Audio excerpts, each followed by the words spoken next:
여러분 안녕하셨습니까? 사실 제 계획은 매주 이런 정책 발표를 하고 또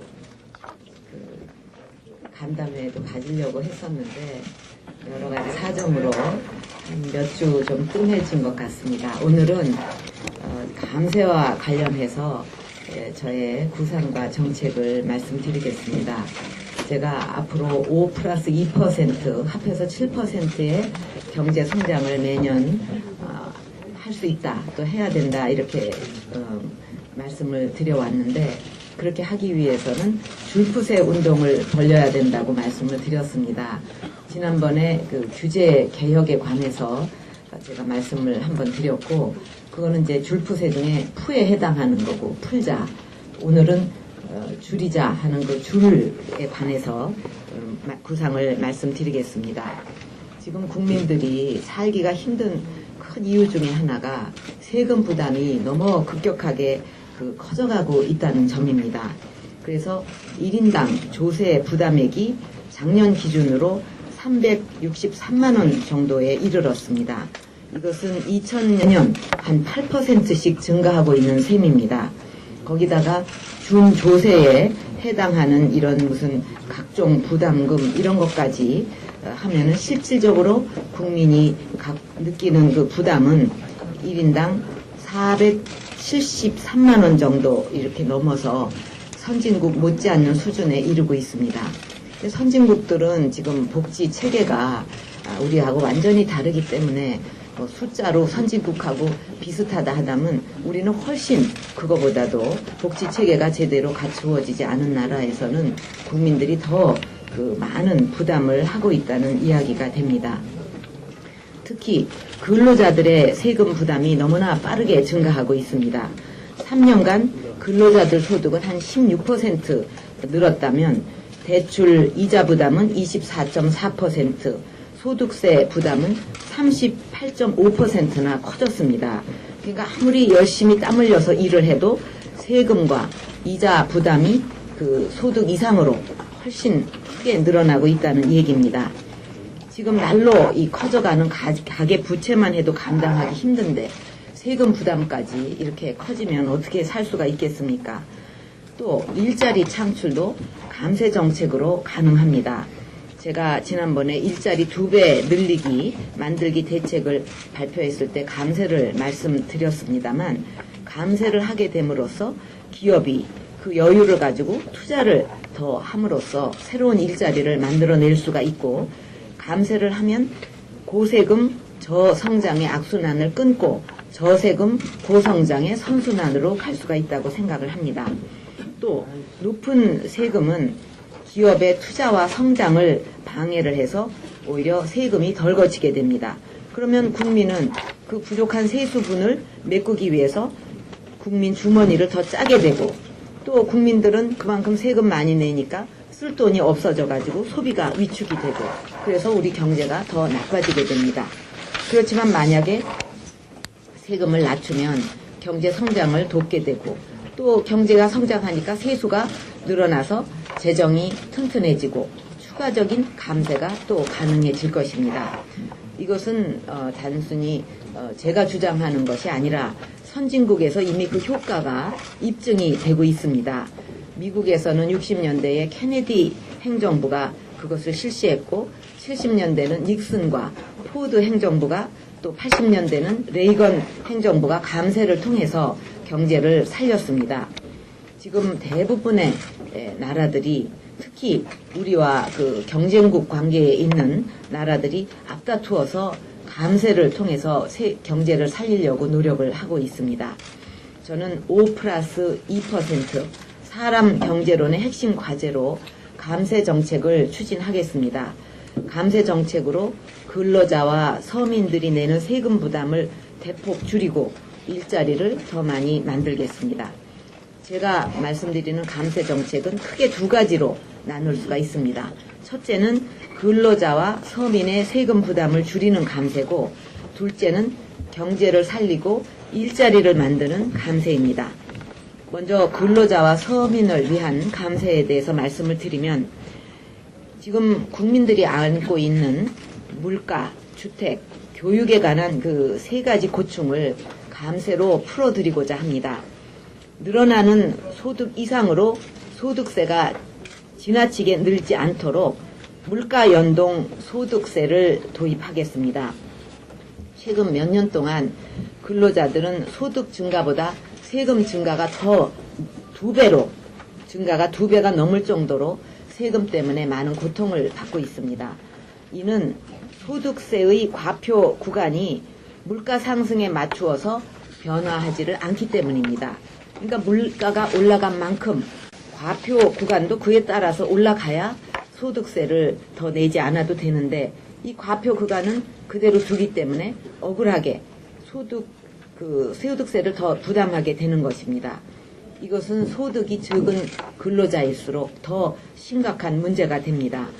그래서 미국이나 핀란드 같은 선진국은 물가 상승에 따라서 세율 구간이 자동적으로 조정이 되는 물가 연동 소득세 제도를 가지고 있습니다. 그래서 우리도 그런 것을 도입을 해서 근로자 소득세 부담을 줄여줘야 되겠다고 생각을 합니다. 둘째로는 월세금이나 전세금, 주택대출금에 대한 이자에 세금 혜택을 부여하도록 하고자 합니다. 무주택자들이 부담하고 있는 월세라든가 전세금, 여기에 세제 혜택을 부여해서 주거비 부담을 줄여주고자 하는 것입니다. 대출을 받아가지고 집을 장만하는 국민들에게 3천만 원, 이것을 한도로 해서 1세대 1주택에 한해서 대출 이자에 세금 혜택, 다시 말하면 소득 공제를 해드리겠습니다.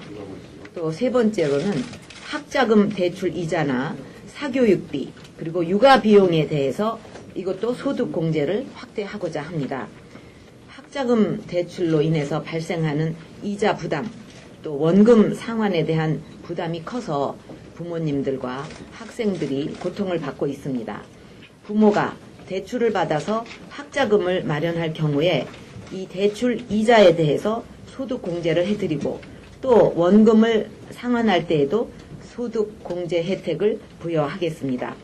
또 학생 본인인 경우에는 학자금 대출을 받아가지고 졸업한 후에 취업을 하면 소득에서 원금을 분할 상환하게 되는데, 이 상환 원금에 대해서도 소득 공제 혜택을 받을 수 있도록 하겠습니다. 그리고 자녀 사교육비에 대해서도 소득 공제 혜택을 확대하겠습니다. 현재 영유아, 또 취학 전 아동, 또 중고생 1인당 연 한 200만 원의 소득 공제 혜택이 주어지고 있는데, 이것을 공교육비와 사교육비를 합쳐서 400만 원까지 소득 공제 혜택을 확대하고자 합니다. 사교육비까지 그렇게 할 필요가 있냐 하고 생각하는 분도 계시겠지만, 지금 거의 대부분의 가정들이 이 사교육비 때문에 큰 부담을 느끼고 있기 때문에 이거에 대해서도 우리가 고려를 해야 된다고 생각을 합니다. 또 여성 근로자의 경우는 육아비 부담 경감을 위해서 부녀자 세대주 추가 공제를 현재 연 50만 원에서 100만 원으로 이렇게 올리고자 합니다. 그리고 제가 지난번 보육 정책을 발표할 때 말씀드렸듯이 2세 이하 아이 1인당 50만 원 한도까지 연말 세금 정산 때 보육비를 돌려드리는 세액 공제를 도입하겠습니다. 네 번째로 저소득층의 부가가치세와 특별 소비세 부담을 대폭 줄이도록 하겠습니다. 근로자 한 50%가 이 현재 소득세를 내고 있지 않기 때문에 소득세 혜택이 아무리 커져도 이분들한테는 혜택이 돌아가지를 않습니다. 따라서 소득이 낮은 이런 분들에게는 특별 소비세라든가 부가가치세 같이 소득과 관계없이 국민 전체가 똑같이 부담하는 간접세 부담을 줄여주는 것이 더 효과적이라고 생각을 합니다. 또 기초생활보호 대상자에게는 일정 한도 내에서 생필품의 부가가치세를 면제하는 희망카드를 발급을 해서 실질적인 혜택을 드리도록 할 것입니다. 또 기초생활보호장 대상자들에게 만약 이분들이 TV라든가 냉장고, 또 그런 가전제품 내지는 중고차 이런 것을 생활에 필요한 물품으로 구입을 할 때는 그 부담한 부가가치세를 1년에 50만 원 한도 범위 내에서 환급해주는 제도를 도입하고자 합니다.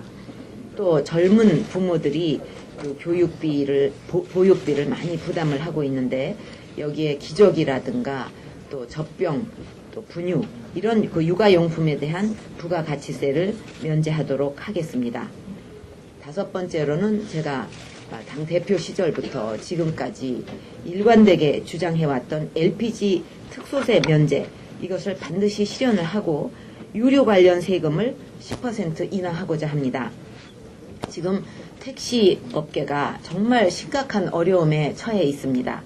택시 업체나 또 영세 운송업자가 영업상 사용하는 그 LPG에 그 특별 소비세를 부과하는 것은 원래 특별 소비세는 그 사치품 소비를 억제하기 위해서 부과하는 것인데 이 취지에도 맞지가 않습니다. 택시나 영세 운송업자가 사용하는 LPG에 대한 특별 소비세 이 면제를 반드시 그 실행을 하겠습니다. 그렇게 야당으로 주장을 해도 안 된 이런 문제들은 나중에 대선 때 공약이 되고 또 우리가 그 정권을 창출하게 되면 그 지키는 이런 방향으로 저는 모든 정책을 추진해 왔습니다. 생활비에서 또 큰 비중을 차지하고 있는 차량용 유류에 대한 교통세 및 난방용 유류에 대한 특소세를 10%씩 인하하도록 하겠습니다. 지금 유가가 굉장히 상승을 해서 많은 국민들이 큰 부담을 안고 있습니다. 그래서 한 달에 휘발유 값으로 50만 원을 쓰는 가정인 경우에는 1년에 한 30만 원가량 부담이 줄어들게 될 것입니다. 이제 그 경제 활성화를 위한 감세에 대해서 말씀드리겠습니다. 첫째로 법인세율을 인하하고 최저한 세율을 인하해서 투자를 늘리고 중소기업을 돕도록 하겠습니다. 중소기업의 세금 부담을 줄여서 중소기업을 돕는 것이 바로 일자리를 더 많이 만드는 방법입니다. 법인세율을 인하하고 과세 표준 구간을 조정하도록 하겠습니다. 현재 1억 이하인 경우에는 13%, 1억 초과 부분에 대해서는 25%를 적용을 하고 있는데 이것을 2억 이하는 10%, 2억 초과 부분은 25%로 이렇게 바꾸고자 합니다.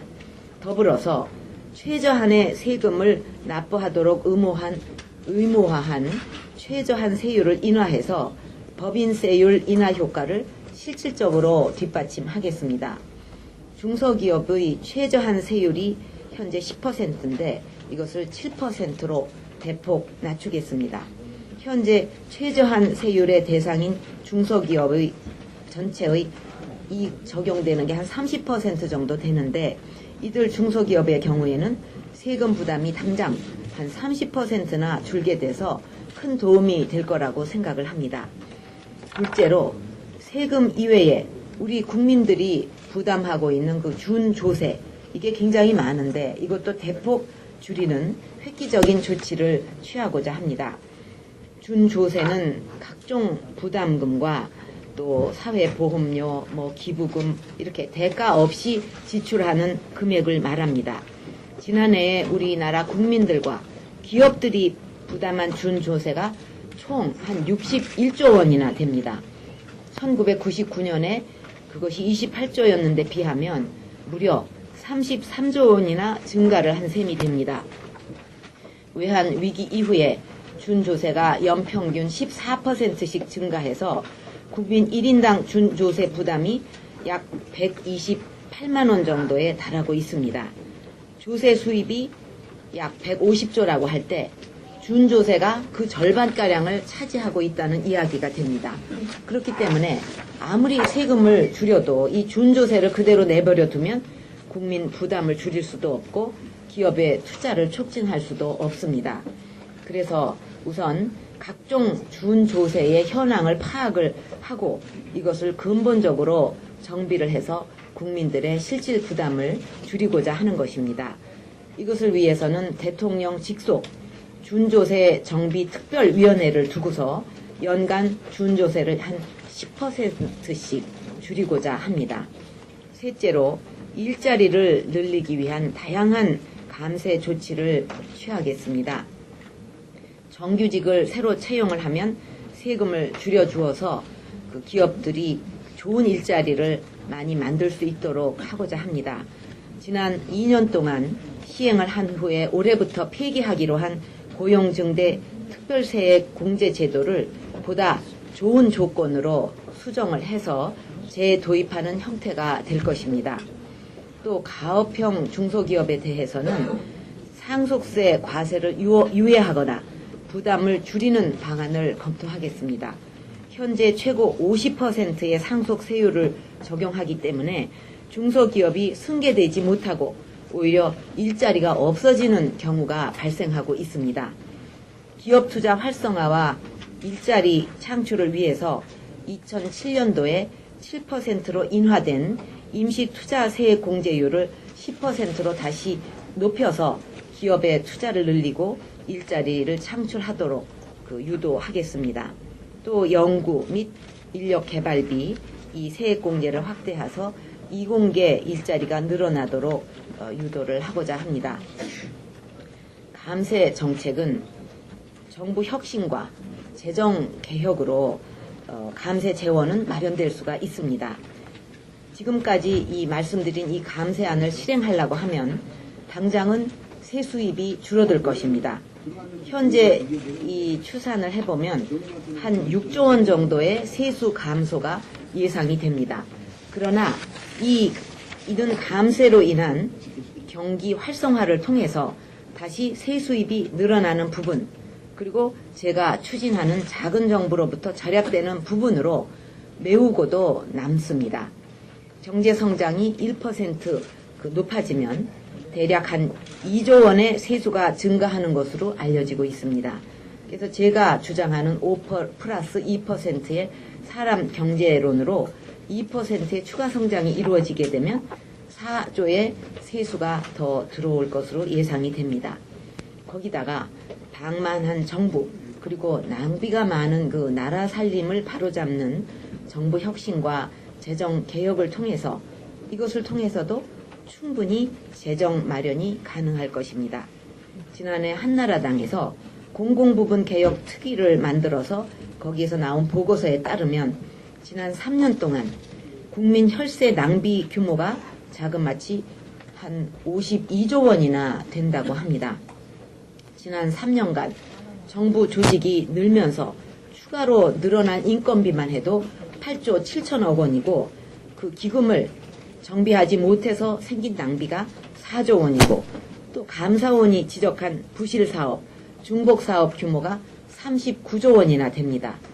중복사업 26조 원을 굳이 계산에 넣지 않더라도 지난 3년 동안 총 26조 원의 국민 혈세가 낭비되었다는 결론입니다.